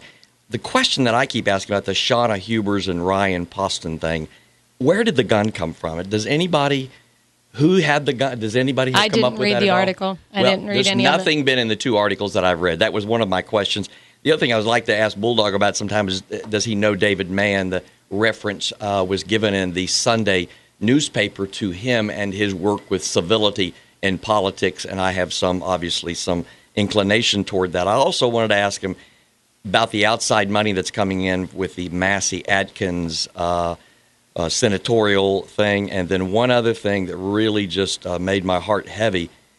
Did you sense, Garrett, that the Bulldog was looking for a sports guy when he has access to the encyclopedic nature of both of us as it relates to sports? I don't know why he needs a third. I know, why would he? Sports guy. Does he want us to destroy him right on Class X radio? Because bring this guy in. I'll debate sports with him all day long. The knowledge with which we bring to this occasion is unbelievable. Announcer. Come on. Unreal. All right. A little more serious here. For those of you who did watch the debate, I'm a facts check guy. I only checked 3, and I pulled it off USA Today. Romney said he will create 12 million new jobs in his first term. This has been kind of a hot issue. And I think they give a pretty good answer to this. Romney's pledge to create 12 million jobs has been contested in large part because of economic forecasters, including Moody Analytics, predicting roughly 12 million jobs will be created over the next 4 years, no matter who is elected president. Romney's pledge means 250,000 jobs will have to be added every month for 4 years. According to the Bureau of Labor Statistics, employment growth has averaged 139,000 a month in 2012 and 153,000 in a month in 2011. Romney's 5-part jobs plan is shy on details, but says jobs will be created by achieving North American energy independence by 2020, expanding U.S. trade efforts, training workers, cutting the deficit, and promoting small businesses. It is accurate that the U.S. economy is expected to gain 12 million jobs in the first term of the next president, but Romney's job plan is not necessarily the number one reason. The other one was the claim the education issue came up. In response to a question from a college student, Romney said, I want to make sure we keep our Pell Grant program growing. Romney's white paper on education, quote, a chance for every child, suggests that a Romney administration would reverse growth in Pell Grant funding. Indeed, he sharply criticized Obama for doubling the funding for Pell Grants. And one other one, and that is on the deficit. Romney said Obama pledged to cut the deficit in half, but he doubled it instead. This is partly true. Obama did make that commitment on the $1.3 trillion deficit when he took office, declaring in February of 2009, I am pledging to cut the deficit. We inherited it in half by the end of my first term in office. He didn't, but he didn't double it either. The Congressional Budget Office projected that 2012 fiscal year deficit, which ended September the 30th, at $1.09 trillion. In reality, the federal deficit has fallen slightly under Obama's watch, but he fell far short of cutting it in half. The deficits fell 16% during the 2012 fiscal year. The Treasury Department said Tuesday that tax receipts rose as the economy grew and that spending to counter the effects of the recession and its aftermath decline. So just an effort to be somewhat clear about 2 or 3 issues that were a part of the debate last night. And again, my feelings were the fight was on last night. I believe like both went after each other pretty well. I made my clarity earlier about what I think the whole issue was on the wording of the word terror as opposed to terrorist, and I think both had points of concern there. I do have one oracle issue that I want to touch on. I am a person that follows faith issues, and I have been long since concerned with what I call grievous spewing of hatred to grieving people that goes on by the Westboro Baptist Church, and I will tell you that I hate everything in which they do. The main thing is that Westboro has Baptist in their name and church in their name. Your phone's going off. And so I would... my radio has come on because I'm recording Class X radio. There we go. All right. It's going to be quiet there. It's going to be quiet here in a minute. We just had a little technical glitch. Back to my serious point of this Westboro Baptist Church. I think you know what they do, and that is they are the ones who go and protest at soldiers' funerals. And I will tell you that if you want to get me riled up, I get riled up. A St. Louis suburb now can enforce a funeral protest ordinance aimed at preventing picketing by an anti-gay Kansas church. A federal appeals court ruled on Tuesday. Well, thank God, because there's a lot of explanation there, and I won't go into it right now, but I will just tell you that there's a part of me that gets very prophetic in my need to do a redemptive rant when I see somebody saying to me that spewing hatred to grieving people is somehow concurrent with the Word of God. I can get really upset about that. All right. Do we have a traffic report before we go to our music? You know what? We do have a couple of problems out there. Actually, quite a few. There's some lights down, and you've got flashing red lights right at Madison at Wetzel, so watch for that. Still dealing with an accident on the right shoulder, northbound 7175 around Dixie. It doesn't look like it's causing that much of a problem. Accident at Race and West 13th. Dick Smith and Martin Luther King, also Madison Denise, Ridge. watch your mouth. And there we go, westbound 275, right at the 75 ramp there. So watch for that. That's exit 43. So I'm not exactly sure which direction that is. So few problems, but traffic seems lighter out there. So you said you didn't have any problems coming through the Cut in the Hill. Zero coming in. That's because you were early. Now let's take it to the streets with the Doobie Brothers. This is Class X Radio. Class X Radio, Dr. Dan Francis, pastor at Latonia Baptist Church, stayintheroom.com, filling in for the Bulldog. You didn't see it on Sunday. There was an article that came out on the insidious rise of rudeness. Obviously, I was attracted to that because I'm a bit of a guy that likes to get folks to stay in the room. 2 or 3 things I marked in the article. In the New Enquirer poll, more than 1 in 7 Greater Cincinnatians say they had experiences so bad over the past year that they actually ended a friendship. Nearly 40% have encountered incivility in their day-to-day lives, and about 1 in 5 have experienced uncivil conduct in the workplace. 2/3 say they consider incivility to be actually dangerous for our country. And then the causes they give, which I think are interesting, and I'd like maybe the folks in the studio to weigh in on this. The causes, they say, are media, politicians, and government. So 2 other folks that they quoted in the article that I thought said some pretty good things. Gene Beaupre, I think is how you pronounce his name, a political science instructor at Xavier, says, however far you want to go back in history, politicians have been vilified. Big business has been vilified. Labor has been vilified. What's maybe different today is the pervasiveness of it because the multiple ways these things can be disseminated. The other one came from a fellow that I've heard about but don't know, former Cincinnati mayor and congressman David Mann, one of the organizers, the local program entitled Beyond Civility. I'm going to check into that a little more. But he aimed at finding ways to enhance civil discourse by curtailing the acrimony in politics and government, and the poll's findings depressingly reflect contemporary America. So from your all standpoint, do you sense that incivility is more of an issue in the last 5 to 10 years in your perspective? Denise? I don't. You don't? You have not sensed it? I don't really think so. Has Facebook helped with civility issues, or has it hurt? Oh, the internet in general has killed civility. I think it has too. I think and they mentioned that in that article, the anonymous postings and all that. That's true. People hide behind a screen name, and I think the media has helped for people that you know. Right. I think for the anonymity that comes with it, being anonymous and you can shoot stuff at folks. To me, it goes down to a simple wave on the street. Like you pass somebody driving up your neighborhood, you wave at them. Hey, people that maybe they don't see me, but I feel like it just happens far too often. Like I'll shoot them a wave, just a friendly wave. Not saying it's everybody. A lot of people, but some people like just stare at you. Like, yeah.